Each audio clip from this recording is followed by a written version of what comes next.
Hello students, नमस्कार। आप सभी का इस क्लास में स्वागत है। देखिए, इस क्लास में हम पढ़ने जा रहे हैं टैक्सोनॉमी एंड सिस्टमेटिक्स के बारे में। देखो भाई, मुझे उम्मीद है कि ये क्लास आप लोगों के लिए बहुत हेल्पफुल होगी, क्योंकि इसको बाइलिंगुअल और आसान भाषा में बना के पढ़ाया जा रहा है। ठीक है, तो इसमें देखिए, अभी तक आपने जो भी बातें पढ़ी है, आपने देखा है कि जो डाइवर्सिटी है, डाइवर्सिटी इन लिविंग वर्ल्ड, जीवित जगत में जो विविधता है वो बहुत ज्यादा है। आपने देखा बहुत तरीके के जीव हैं। ठीक, उन जीवों का अलग अलग क्लासिफिकेशन कैसे हुआ है, उनका वर्गीकरण कैसे हुआ है, इन सब चीजों के बारे में आप पढ़ने जा रहे हैं। तो दो ब्रांच हैं, एक है टैक्सोनॉमी और एक है सिस्टमेटिक्स। इसमें हम क्या क्या पढ़ते हैं, इनका इंट्रोडक्शन इस क्लास में होगी। तो टैक्सोनॉमी को अगर हिंदी में आप जानना चाहो तो taxonomy is refers to वर्गीकी। Taxonomy means वर्गीकी and systematics means वर्गीकरण विज्ञान। ये दोनों शब्द आप ध्यान दें। टैक्सोनॉमी मीन्स वर्गीकी और सिस्टमेटिक्स मीन्स वर्गीकरण विज्ञान। ठीक, अब जो टैक्सोनॉमी है, ये वर्ड वर्गीकी शब्द सबसे पहले D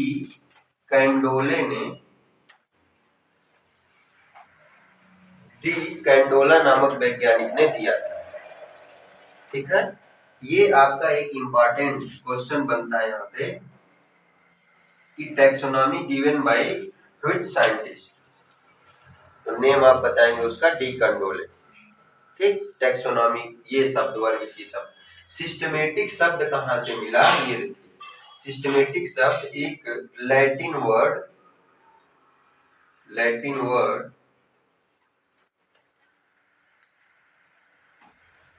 comes from Latin word systema।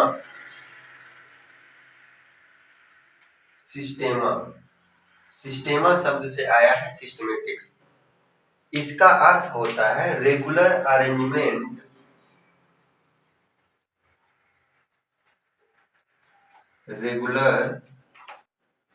Arrangement of living. सजीवों का एक व्यवस्थित व्यवस्था, एक क्रमबद्ध व्यवस्था, सिस्टेमा का अर्थ है। ठीक है, तो यहां से ये सिस्टमेटिक्स बना है। ये दो क्वेश्चन आपके यहाँ पे तैयार हो जाते हैं कि सिस्टमेटिक किस शब्द से बना है और टैक्सोनॉमी मतलब वर्गीकी शब्द देने वाले वैज्ञानिक कौन है। ठीक, ये आप नोट कर लीजिए अपनी कॉपी में। अब हम इसमें सीखेंगे कि टैक्सोनॉमी होता क्या है और सिस्टमेटिक्स क्या होता है। ठीक, नोट कर लीजिए।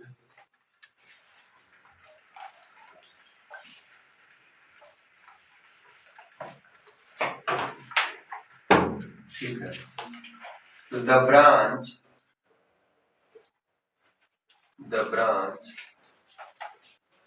in which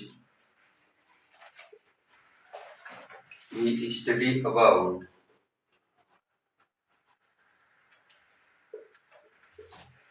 classification of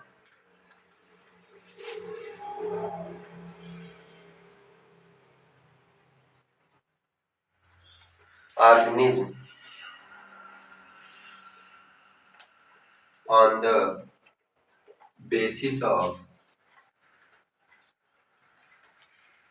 structural, functional and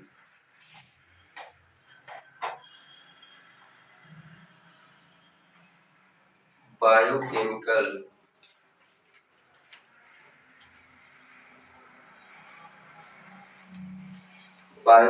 similarities।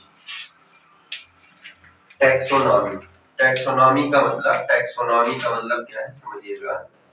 हम यहाँ पे टैक्सोनॉमी को सीख रहे हैं, वर्गीकी को सीख रहे हैं। तो वर्गीकी क्या है? The branch in which we study about classification of organism, जिसमें हम जीवों के वर्गीकरण की स्टडी करते हैं, वह शाखा। ठीक है, on the basis of structural, functional and biochemical similarity, संरचनात्मक, क्रियात्मक और जैव रासायनिक समानताओं के आधार पे हम क्लासिफिकेशन के बारे में जिस ब्रांच में अध्ययन करते हैं उस ब्रांच को टैक्सोनॉमी कहते हैं। ये बात आप समझिएगा, ठीक। यहाँ पे आगे आप लिख सकते हैं इज कॉल्ड टैक्सोनॉमी। ध्यान से आपको समझना है, ये डेफिनेशन आप हमेशा लिखेंगे, ठीक है। या the basis of structural, functional and biochemical similarities we study about classification of organism is called taxonomy. और टैक्सोनॉमी शब्द देने वाले जो प्रथम वैज्ञानिक हैं वो हैं डी कंडोले, अभी आपने सीखा, ठीक है। तो इसमें आप क्या सीखे, इसमें आपने ये सिर्फ समझा। अब हम सीखेंगे कि सिस्टमेटिक क्या है। सिस्टमेटिक्स मतलब वर्गीकरण विज्ञान, वर्गीकरण विज्ञान, ठीक। वर्गीकरण विज्ञान में क्या किया जाता है, it deals in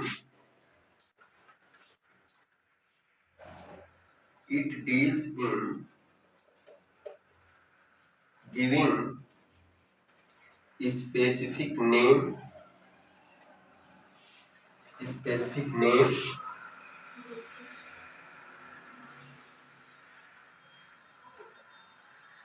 and assigning specific place of organisms in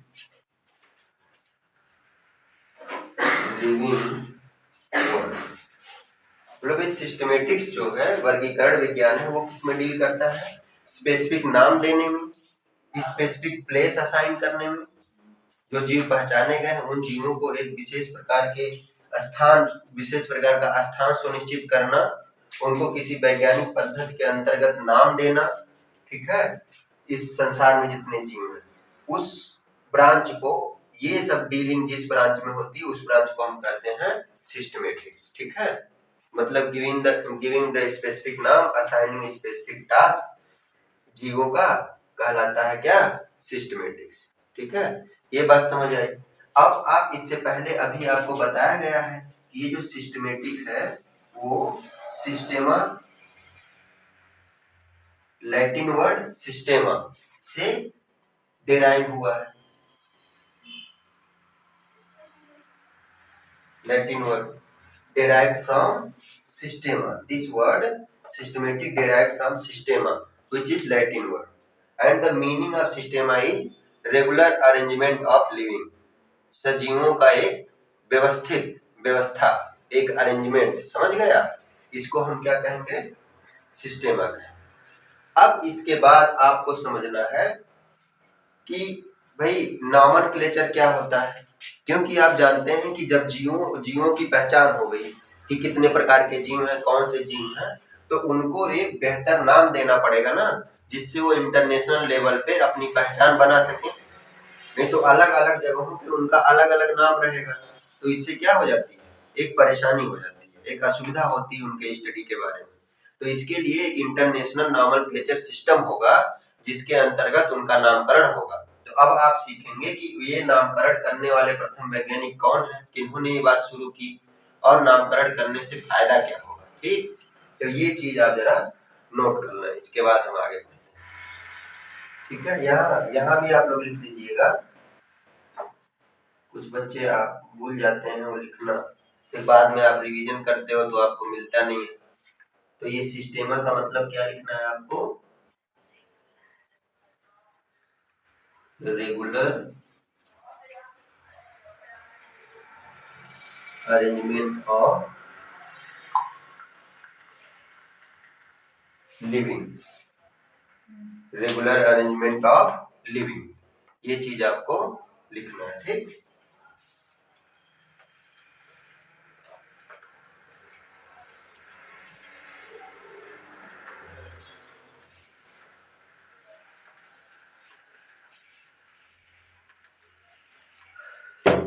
next heading is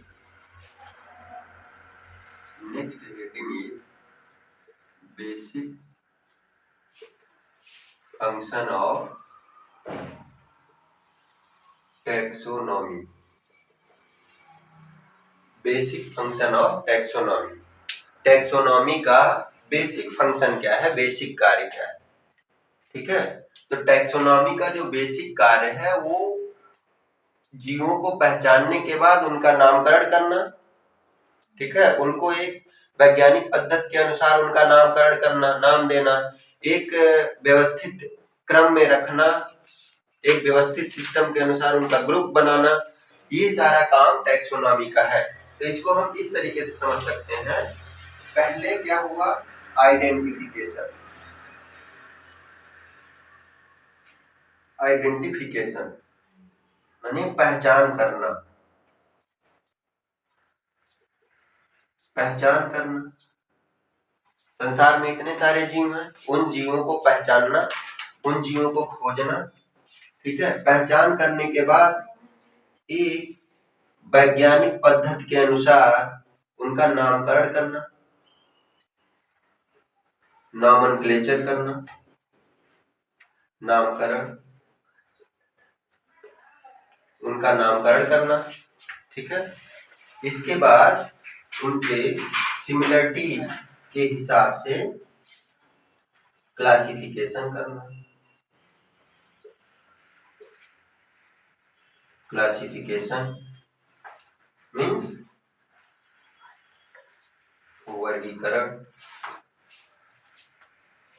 मैंने पहले जंतुओं को पहचानना है, पहचानने के बाद उनका एक नामकरण करना वैज्ञानिक पद्धति के अनुसार, फिर उनमें उनका बॉडी का स्ट्रक्चर, सेल स्ट्रक्चर, उनमें और भी कैरेक्टरिस्टिक्स के आधार पे उनको अलग अलग ग्रुप में रखना, जिससे उनके बारे में अध्ययन करने में सुविधा हो, ठीक है। इस सभी काम को टैक्सोनॉमी के अंतर्गत किया जाता है, यही बेसिक फंक्शन है टैक्सोनॉमी, ठीक, ओके।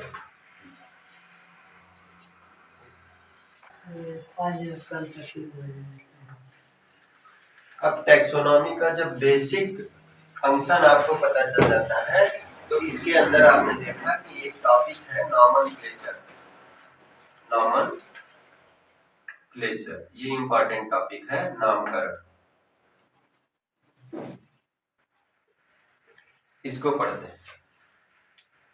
तो नामकरण क्या मतलब, नॉमेनक्लेचर का मतलब किसी जीव को, पहले से खोजे गए किसी जीव को किसी वैज्ञानिक पद्धति के अंतर्गत एक विशिष्ट नाम देना, जिससे वो इंटरनेशनल लेवल पे अपनी पहचान दिखा सके, अपनी पहचान बना सके। उसी पद्धति को, उसी व्यवस्था को हम नामकरण कहते हैं, नॉमेनक्लेचर कहते हैं। समझ गए आप ये बात। अब आप देखो कि अलग अलग जीवों को अलग अलग जगहों पे अलग अलग नामों से अगर जाना जाए तो ये एक असुविधाजनक बात है, इससे अध्ययन करने में बहुत परेशानी होगी। तो एक वैज्ञानिक आए जिनका नाम था Carolus Linnaeus. Carolus Linnaeus, Carolus Linnaeus. इन्होंने 1758 में, 1758 के करीब, 1758 में जीवों को वैज्ञानिक नाम देने की व्यवस्था शुरू की। सर्वप्रथम वैज्ञानिक नाम देने, नामकरण करने का जो व्यवस्था है वो कैरोलस लिनियस ने शुरू किया 1758 में। बात समझ आई। अब ये इस समय इन्होंने एक पुस्तक लिया, एक पुस्तक लिखा इन्होंने जिसका नाम था सिस्टेमा नेचुरी। सिस्टेमा नेचुरी कौन सी पुस्तक है ये? सिस्टेमा नेचुरी। सिस्टेमा नेचुरी में इन्होंने 4378 एनिमल के नामकरण किया है। इस पुस्तक में सिस्टेमा नेचुरी में इन्होंने 378 एनिमल्स का नामकरण किया। तब यहां से अब सवाल बनता है आपका कि नामकरण व्यवस्था या वैज्ञानिक नाम देने की प्रक्रिया शुरू करने वाले प्रथम वैज्ञानिक कौन थे? तो आपका आंसर है कैरोलस लिनियस। किस सन में किया इन्होंने? 1758 में। इनकी पुस्तक का नाम क्या है? सिस्टेमा नेचुरी। सिस्टेमा नेचुरी में इन्होंने 4378 जानवरों का नामकरण किया। समझ रहे हैं आप? ये आपके इंपॉर्टेंट क्वेश्चन है, इनको समझ लेना है। अब नामकरण करने की जो व्यवस्था है ये दो प्रकार से होती है। नामकरण दो सिस्टम से कर सकते हैं। एक को कहते हैं हम कॉमन नॉमेनक्लेचर। कॉमन नॉमेनक्लेचर, साधारण नाम। ठीक है, साधारण नामकरण नंबर एक। और दूसरा है साइंटिफिक नॉमेनक्लेचर।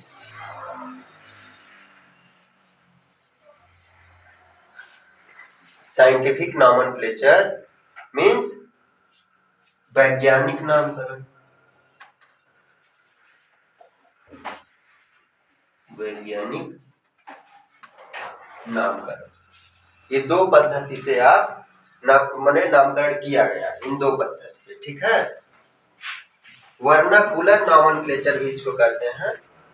कॉमन नॉमेनक्लेचर को आप वर्नाकुलर नॉमेनक्लेचर भी कह सकते हैं। क्या? और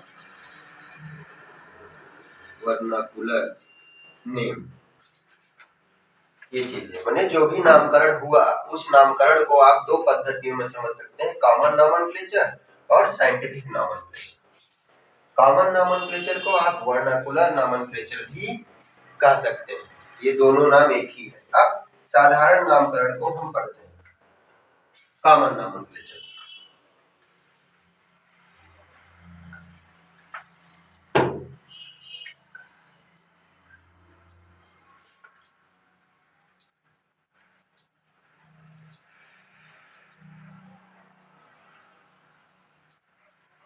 कॉमन नॉमेनक्लेचर, साइंटिफिक नॉमेनक्लेचर,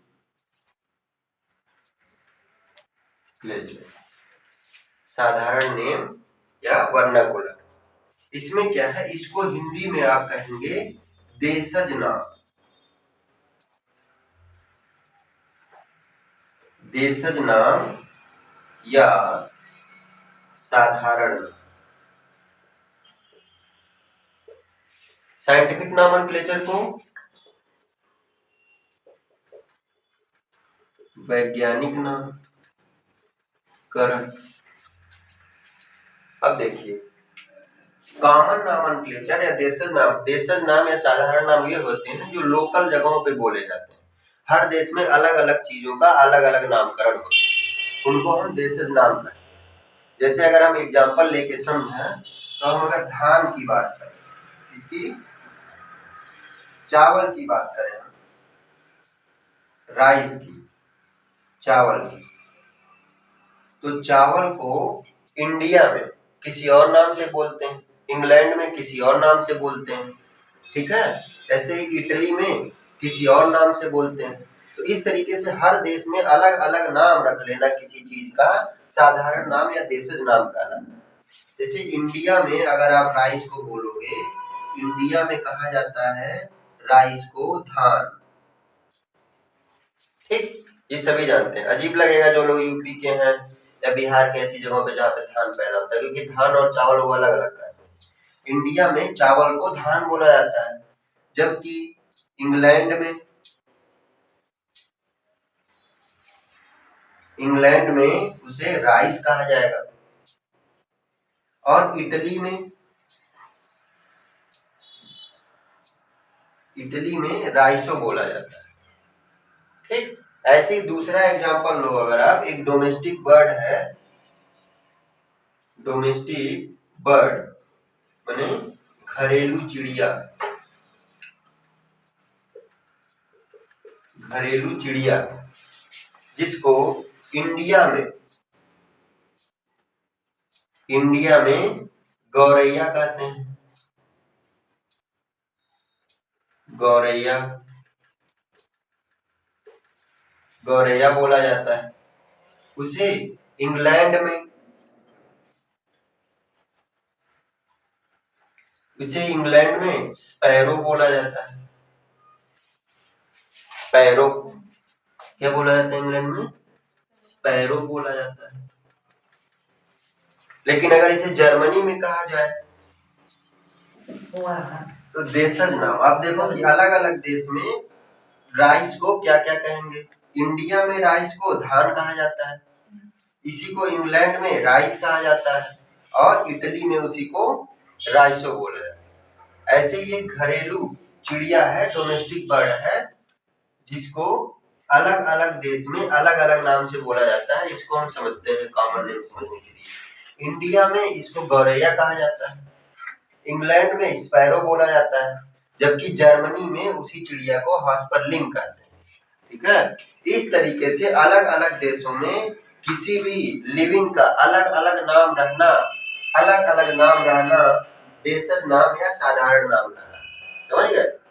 अगर ये ऐसे अलग अलग नाम रहता है तो ये स्टडी करने में उनके बारे में बहुत असुविधाजनक होती है, इसीलिए वैज्ञानिक नामकरण करना पड़ता है। और अगले लेक्चर में अब हम इसमें यहीं तक रहने देते हैं।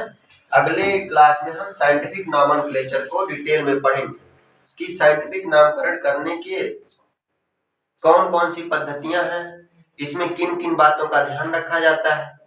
ठीक है, और इसके आगे फर्दर दो तरीके से साइंटिफिक नॉमेनक्लेचर होगा, बाइनोमियल नॉमेनक्लेचर और ट्राइनोमियल नॉमेनक्लेचर। इन सब चीजों के बारे में हम नेक्स्ट क्लास में डिटेल में पढ़ने वाले हैं। धन्यवाद।